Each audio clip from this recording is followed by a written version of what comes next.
Hello दोस्तों, स्वागत है आप सभी लोगों का एक बार फिर से एक और न्यू क्लास में। आज हम मनोविज्ञान के कुछ महत्वपूर्ण प्रश्नों को पढ़ने वाले हैं और जिन भी बच्चों ने पिछली 11 क्लासेस को नहीं देखा है, डिस्क्रिप्शन में आप सभी लोगों को लिंक मिल जाएगा, तो वहां से जाकर आप लोग देख सकते हैं। और जो भी बच्चे हमारे टेलीग्राम के चैनल से नहीं जुड़े हैं, उसका लिंक भी आपको डिस्क्रिप्शन में मिल जाएगा, तो वहाँ से जाकर आप टेलीग्राम चैनल से जुड़ जाइए। क्योंकि दोस्तों आज जो क्लास यहाँ पर यूट्यूब पर लगाई जाती है, यूट्यूब चैनल पर, उसकी PDF दोस्तों आपको टेलीग्राम चैनल पर मिलेगी। तो चलिए दोस्तों, बिना देर के स्टार्ट कर लेते हैं। आज का हमारा पहला प्रश्न है दोस्तों, यहाँ पर प्रश्न नंबर 183 डला है। क्योंकि जो पिछली 11 क्लासेस हैं उनमें हम जो पिछले क्वेश्चन हैं उनको पढ़ चुके हैं, इसलिए आप नंबर पे ना जाइएगा। आज का पहला प्रश्न ही समझिएगा दोस्तों। पहला प्रश्न है, पुनरावृत्ति के सिद्धांत किस प्रसिद्ध मनोवैज्ञानिक से संबंधित हैं? बताइएगा। इसके ऑप्शन है: ए थर्स्टन से, बी स्टैनले हल से, सी स्किनर से, या फिर डी फ्रायड से। तो इसका सही उत्तर क्या हो जाएगा? पुनरावृत्ति का सिद्धांत किसने दिया है? तो पुनरावृत्ति का सिद्धांत दिया है बी स्टैनले हल जी ने दिया है। अब वहीं पर बात कर लेते हैं थोड़ी सी फ्रायड के बारे में। तो फ्रायड जी ने मनोविश्लेषणवाद का सिद्धांत दिया और उन्होंने मन के 3 भाग बताए। कौन कौन से?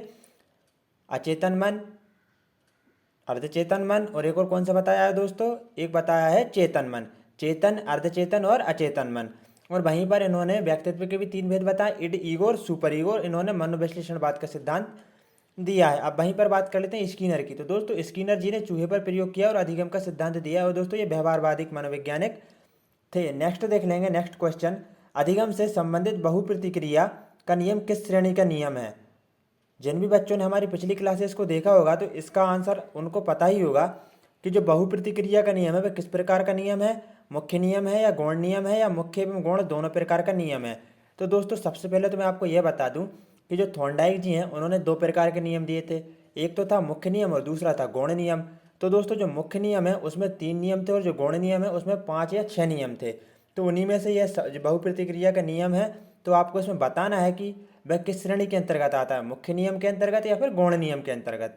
तो बताइएगा। इसका सही उत्तर हो जाएगा गौण नियम। क्योंकि दोस्तों जो थॉर्नडाइक जी हैं उन्होंने जो मुख्य नियम दिए थे उसमें एक तो था तत्परता का नियम, दूसरा था प्रभाव का नियम और एक था अभ्यास का नियम। तो दोस्तों उसके बाद में सिर्फ ये 3 नियम ही जो थे जो मुख्य नियम में थे। उसके बाद में गौण नियम में दोस्तों उन्होंने 5 नियम दिए थे, जिसके अंतर्गत बहुप्रतिक्रिया का नियम भी आता है। अब दोस्तों जो मुख्य नियम दिए थे वह काफ़ी इंपॉर्टेंट है, तो मैं उनको आप थोड़ा सा समझा देता हूँ। जो थॉर्नडाइक जी ने तत्परता का नियम दिया था उसमें उन्होंने क्या कहा था कि यदि कोई भी बच्चा सीखने के लिए तत्पर है तो वह जल्दी से सीख जाएगा। ये तो हो गया दोस्तों। इसके बाद है प्रभाव का नियम।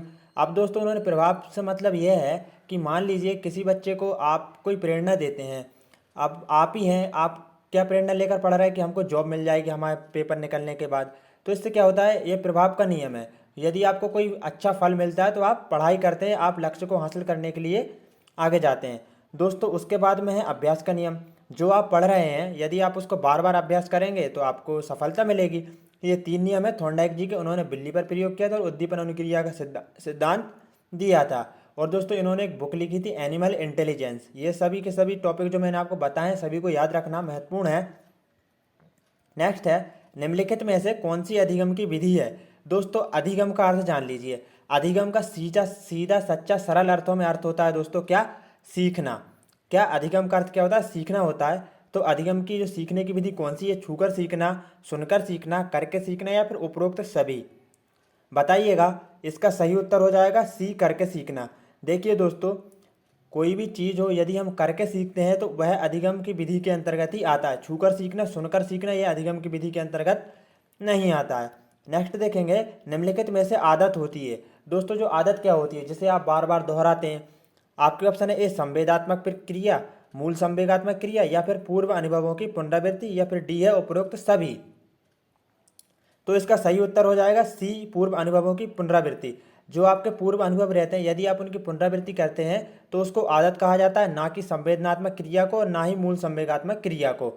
अब दोस्तों यहाँ पर एक वर्ड आया है संवेगात्मक। अब संवेग कितने होते हैं? तो दोस्तों जो मैकडूगल जी हैं उन्होंने 14 दिए और अलग अलग मनोवैज्ञानिकों ने अलग अलग संवेग दिए हैं। किसी ने 8 दिए, किसी ने 14 दिए, या किसी ने 2। तो दोस्तों जो मूल संवेग है जो एग्जाम के दृष्टिकोण से इंपॉर्टेंट है वह मैकडूगल जी के हैं। तो दोस्तों संवेग क्या होता है? क्रोध, प्रेम, इस प्रकार से ये सभी संवेग हैं। आगे देख लेंगे नेक्स्ट क्वेश्चन को। प्राइमरी मेंटल एबिलिटीज नामक पुस्तक के लेखक कौन है? आपके ऑप्शन है: ए थॉर्नडाइक, बी थर्स्टन, सी स्किनर, या फिर D crow and crow. Book है प्राइमरी मेंटल एबिलिटीज़। तो दोस्तों जो जितनी भी इंपॉर्टेंट बुक है मनोविज्ञान की उन सभी को पढ़ लेना, क्योंकि 2 या 3 क्वेश्चन या एक क्वेश्चन यहाँ से आता ही है। सीटेट एमपीटेट सभी शिक्षक भर्ती से जुड़े हुए एग्जाम्स में। तो इसका राइट आंसर हो जाएगा बी थर्स्टन। जो प्राइमरी मेंटल एबिलिटीज़ नामक पुस्तक है वह किसकी है? इसके लेखक थर्स्टन जी हैं। एनिमल इंटेलिजेंस किसने लिखी है दोस्तों? मैं लास्ट क्वेश्चन में बता चुका हूँ, थॉर्नडाइक जी ने लिखी है। स्किनर जी ने चूहे पर प्रयोग किया था। नेक्स्ट देख लेंगे, बच्चों को सक्रिय दुनिया की अपनी समझ का निर्माण एक बयान के लिए जिम्मेदार ठहराया। तो दोस्तों देखिए, मैं इस क्वेश्चन को आपको सरल शब्दों में बता देता हूँ। क्या बता रहा है क्वेश्चन? बच्चे को सक्रिय दुनिया की अपनी समझ का, एक बच्चा अब जो सक्रिय दुनिया है उसके आसपास की उसके माध्यम से सीखता है। तो यह कथन किसने दिया है? तो इसका राइट आंसर पियाजे हो जाएगा दोस्तों। पियाजे जी ने कहा है कि जो बच्चा है वह सक्रिय दुनिया से सीखता है। और उन्होंने दोस्तों जो विकास है उसकी 4 अवस्थाएं बताई। अब कौन कौन सी बताई हैं? एक तो हो जाएगी इंद्रिय जनित गामक अवस्था, पूर्व संक्रियात्मक अवस्था, मूर्त संक्रियात्मक अवस्था, और एक और कौन सी हो जाएगी? औपचारिक संक्रियात्मक अवस्था या फिर अमूर्त संक्रियात्मक अवस्था। अब इनकी अवधि कितनी है आप सभी लोगों को कमेंट में बताना है, क्योंकि दोस्तों मैं पियाजे जी का सिद्धांत पूरा का पूरा पढ़ा चुका हूँ। डिस्क्रिप्शन में लिंक है, वहाँ से जाकर उसको जरूर पढ़ लेना। अगला क्वेश्चन है दोस्तों, गेस्टल्ट संप्रदाय का जनक किस देश में हुआ था? तो दोस्तों आप गेस्टल्ट संप्रदाय से तो परिचित होंगे ही। इसका जन्म किस देश में हुआ था? आपके ऑप्शन है A Italy, B Germany, C America या फिर डी जमैका में। बताइएगा। तो दोस्तों जो गेस्टल्ट संप्रदाय है इसके जनक कौन थे, इसके दोस्तों समर्थक कौन कौन थे? तो इसके थे दोस्तों कोहलर थे, कोफका थे और बर्धीमर थे। अब जो गेस्टल्ट संप्रदाय है उसका जन्म हुआ था दोस्तों जर्मनी में। कहाँ पर हुआ था? जर्मनी में हुआ था। नेक्स्ट देख लेंगे, समग्रवाद में मुख्य रूप से ध्यान दिया जाता है। समग्रवाद में किस पर ध्यान दिया जाता है दोस्तों? आपके ऑप्शन ए अंश पूर्ण से की ओर, मतलब अंश से पूर्ण की ओर, एक तरफ के अंश की ओर, या फिर सी है पूर्ण से अंश की ओर, या फिर डी है बीच की ओर। तो दोस्तों इसका सही उत्तर हो जाएगा सी पूर्ण से अंश की ओर। जो समग्रवाद है दोस्तों वह गेस्टल्ट संप्रदाय वह समग्रवाद का ही समर्थन करता है। जो गेस्टल्टवाद है वह कहता है कि एक बालक के सामने पूरी की पूरी समस्या प्रस्तुत करना चाहिए। उसके बाद उसको जब पूर्ण समस्या दिखेगी तो वह उसके छोटे छोटे टुकड़े करके उस समस्या को समझेगा और उसका हल निकालेगा। तो बस दोस्तों जो समग्रवाद है वह पूर्ण से अंश की ओर जाता है।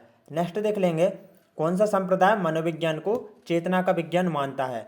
आपके ऑप्शन है प्रकार्यवाद, संरचनावाद, समग्रवाद या फिर व्यवहारवाद। बताइएगा। तो इसका सही उत्तर क्या हो जाएगा? इसका सही उत्तर हो जाएगा बी संरचनावाद। जो मनोविज्ञान है उसको चेतना का विज्ञान संरचनावाद मानता है। दोस्तों आपको तो पता ही होगा, जब मनोविज्ञान जो है दर्शन शास्त्र की शाखा है, प्रारंभ में इसके अंतर्गत आत्मा का अध्ययन किया जाता था, उसके बाद में मन का अध्ययन किया गया, उसके बाद में चेतना का अध्ययन किया गया, और अब किसका अध्ययन किया जाता है मनोविज्ञान के अंतर्गत? तो व्यवहार का अध्ययन किया जाता है। और व्यवहारवाद के जनक कौन है? तो व्यवहारवाद के जनक है वाटसन जी। आगे देख लेंगे नेक्स्ट क्वेश्चन को, निम्नलिखित में से जे बी वाटसन ने मनोविज्ञान के किस संप्रदाय को मन रहित मनोविज्ञान की संज्ञा दी है? आपके ऑप्शन हो जाएंगे ए संरचनावाद को, बी प्रकार्यवाद को, सी व्यवहारवाद को या फिर डी समग्रवाद को। तो दोस्तों इसका सही उत्तर हो जाएगा सी व्यवहारवाद को। जो जे बी वाटसन जी हैं वह जो व्यवहारवाद है उसके जनक हैं। नेक्स्ट देख लेंगे, स्थानीय इतिहास के लिए सबसे अधिक उपयोगी शिक्षण विधि है। दोस्तों आपको बताना स्थानीय इतिहास, मान लीजिए आपका जो स्थानीय निवास है वहाँ पर रह रहे हैं, तो उसके इतिहास के लिए सबसे अधिक उपयोगी शिक्षण विधि कौन सी है? आपके ऑप्शन है क्षेत्रीय भ्रमण विधि, पर्यटन विधि, प्रयोगशाला विधि या फिर उपरोक्त सभी। तो दोस्तों आपको आंसर तो दिख ही गया है, तो इसका सही उत्तर ए हो जाएगा क्षेत्रीय भ्रमण विधि। देखिए दोस्तों कैसे आपके जो स्थानीय निवास है उसका आपको जो इतिहास है वह जानना है, तो आप क्या करेंगे? उसके इतिहास उसको भ्रमण करेंगे दोस्तों। क्षेत्रीय भ्रमण करने से क्या हो जाएगा? उसका इतिहास आपको पता चल जाएगा। तो दोस्तों स्थानीय इतिहास के लिए सबसे अधिक उपयोगी जो विधि है वह क्षेत्रीय भ्रमण विधि है। प्रत्यक्ष रूप से यदि हम किसी चीज़ को देखते हैं तो वह जल्दी से जल्दी समझ में आती है। नेक्स्ट देखेंगे, सामाजिक अध्ययन का सबसे अधिक महत्व किसमें होता है? दोस्तों सामाजिक अध्ययन का बात हो रही है यहाँ पे। सामाजिक अध्ययन का सबसे अधिक महत्व किसमें होता है? अब मैं आपको एक क्वेश्चन भी दूंगा, इसका आंसर आपको कमेंट बॉक्स में देना है। फिलहाल इस क्वेश्चन का आंसर बताओ। ऑप्शन है सामाजिक गतिविधियों में, बी सामाजिक मूल्यों के विकास में, सी सामाजिक नियमों में या फिर डी सामाजिक सुधारों में। सामाजिक अध्ययन का सबसे अधिक उपयोग महत्व कहाँ पर होता है दोस्तों? तो इसका सही उत्तर हो जाएगा सामाजिक मूल्यों के विकास में। जो सामाजिक अध्ययन है उसका सबसे अधिक महत्व सामाजिक मूल्यों के विकास में होता है। नेक्स्ट देखेंगे, प्रजातांत्रिक मूल्यों एवं सिद्धांतों का अनुसरण कौन सी विधि करती है? दोस्तों प्रजातांत्रिक मूल्यों एवं सिद्धांतों का अनुसरण कौन सी विधि करती है? आपके ऑप्शन है ए समाजमिति विधि, बी वाद विवाद विधि, सी सामाजिक अध्ययन विधि या फिर डी उपयुक्त सभी। तो दोस्तों इसका सही उत्तर बी हो जाएगा। अब मैं आपको समझा देता हूँ कि इसका सही उत्तर वाद विवाद विधि क्यों है। दोस्तों सबसे पहले तो आप समझिए प्रजातांत्रिक क्या होता है, प्रजातंत्र क्या होता है। दोस्तों जो भारत है उसमें प्रजातांत्रिक प्रणाली चलती है, मतलब कि प्रत्येक व्यक्ति को बोलने का अधिकार है, जो जनता रहती है उसको वोट देने का अधिकार है। तो दोस्तों वाद विवाद विधि में भी क्या होता है, कई पक्ष बैठते हैं और वाद विवाद करते हैं, एक दूसरे के विचारों का खंडन करते हैं, प्रत्येक पक्ष को बोलने की अनुमति रहती है। इसलिए दोस्तों प्रजातांत्रिक मूल्यों एवं सिद्धांतों का अनुसरण कौन सी विधि करती है? वाद विवाद विधि करती है। नेक्स्ट क्वेश्चन देख लेंगे, सामाजिक अध्ययन पढ़ाने की प्राथमिक कक्षा में सर्वाधिक उपयुक्त विधि कौन सी है? दोस्तों क्या कह रहा है क्वेश्चन, सामाजिक अध्ययन पढ़ाने की प्राथमिक कक्षा में सर्वाधिक उपयुक्त विधि कौन सी है? आपके ऑप्शन है ए कहानी विधि, बी वाद विवाद विधि, सी समाजमिति विधि या फिर डी उपरोक्त सभी। तो इसका सही उत्तर क्या हो जाएगा? इसका सही उत्तर हो जाएगा कहानी विधि। दोस्तों जो सामाजिक अध्ययन है उसको यदि आप कहानी विधि से पढ़ाएंगे तो जो बच्चे रहते हैं वह अच्छे से समझेंगे। यह सबसे अच्छी विधि है और सबसे उपयुक्त विधि है, क्योंकि दोस्तों कहानी के माध्यम से जो बच्चे रहते हैं वह रोचकता से पढ़ते हैं। नेक्स्ट क्वेश्चन देखेंगे। अब नेक्स्ट क्वेश्चन है, अपनी व्यक्तिगत पहचान बनाने के लिए बच्चे को निम्नलिखित में से स्वयं को क्या समझना चाहिए? आपके ऑप्शन है ए बच्चे, बी मशीन, सी मनुष्य या फिर डी परिपक्व व्यक्ति। क्वेश्चन है एक बार फिर बताऊंगा, अपनी व्यक्तिगत पहचान बनाने के लिए बच्चे को निम्नलिखित में से स्वयं को क्या समझना चाहिए? तो दोस्तों इसका सही उत्तर हो जाएगा मनुष्य। यदि एक बच्चा अपने आप को मनुष्य समझेगा तो उसकी व्यक्तिगत पहचान बनेगी। नेक्स्ट क्वेश्चन देख लेंगे, बालकों की सोच अमूर्तता की अपेक्षा मूर्त अनुभवों में प्रत्ययों से होती है, यह अवस्था है। तो दोस्तों जिन्होंने भी पियाजे जी का सिद्धांत पढ़ा है उनको इस क्वेश्चन का डेफिनेटली 101% आंसर पता ही होगा। बालकों की सोच अमूर्तता की अपेक्षा मूर्त अनुभवों में प्रत्ययों से होती है, यह अवस्था कौन सी है? आपके ऑप्शन है 7 से 12 वर्ष की, 12 से वयस्क तक, 2 से 7 वर्ष, जन्म से 2 वर्ष। तो दोस्तों जन्म से 2 वर्ष संवेदात्मक अवस्था है या इसी को इंद्रिय जानन गामक अवस्था भी कहा जाता है। 2 से 7 वर्ष की पूर्व संक्रियात्मक अवस्था है और 7 से 12 वर्ष की मूर्त संक्रियात्मक अवस्था है। और दोस्तों 12 से जो आगे का है, आगे वर्ष तक, तो वह अमूर्त संक्रियात्मक अवस्था है। तो दोस्तों बालकों की जो सोच अमूर्तता की अपेक्षा मूर्त अनुभवों पर कब रहती है? तो इसका सही उत्तर हो जाएगा ए 7 से 12 वर्ष जो मूर्त अवस्था रहती है दोस्तों उसमें रहती है, अमूर्त अवस्था में नहीं रहती है। क्योंकि दोस्तों अमूर्त में क्या होता है, जो अमूर्त रहते हैं उसमें अमूर्तता से बच्चा अध्ययन करता है, लेकिन दोस्तों उसकी सोच अमूर्तता की अपेक्षा मूर्त अनुभव पर जो मूर्त संक्रियात्मक अवस्था है उसमें होती है। तो दोस्तों नेक्स्ट क्वेश्चन देखेंगे, मानव विकास किन दोनों के योगदान का परिणाम है? दोस्तों मानव का विकास किन दोनों के योगदान का परिणाम है? आपके ऑप्शन है अभिभावक एवं अध्यापक का, सामाजिक एवं सांस्कृतिक कारकों का, वंशानुक्रम एवं वातावरण का, उपयुक्त में से कोई नहीं। तो इसका सही उत्तर हो जाएगा सी, जो मानव का विकास है वह वंशानुक्रम वातावरण दोनों का मिला जुला रूप है, दोनों का परिणाम है, किसी एक का परिणाम नहीं है। किसी एक यदि वंशानुक्रम नहीं होगा तो विकास संभव नहीं है, या वातावरण नहीं होगा तो विकास संभव नहीं है। तो दोस्तों जो मनोविज्ञान के 20 क्वेश्चन थे हमने उनको लगा लिया है, काफ़ी इंपॉर्टेंट क्वेश्चन है। और जिन्होंने भी हमारे चैनल को सब्सक्राइब नहीं किया है वह चैनल को सब्सक्राइब जरूर कर लें, क्योंकि दोस्तों शिक्षक भर्ती से जुड़े हुए एग्जाम्स की पूरी की जो तैयारी है वह हमारे चैनल पर कराई जाती है। जय हिंद दोस्तों, मिलते हैं एक और नई वीडियो में।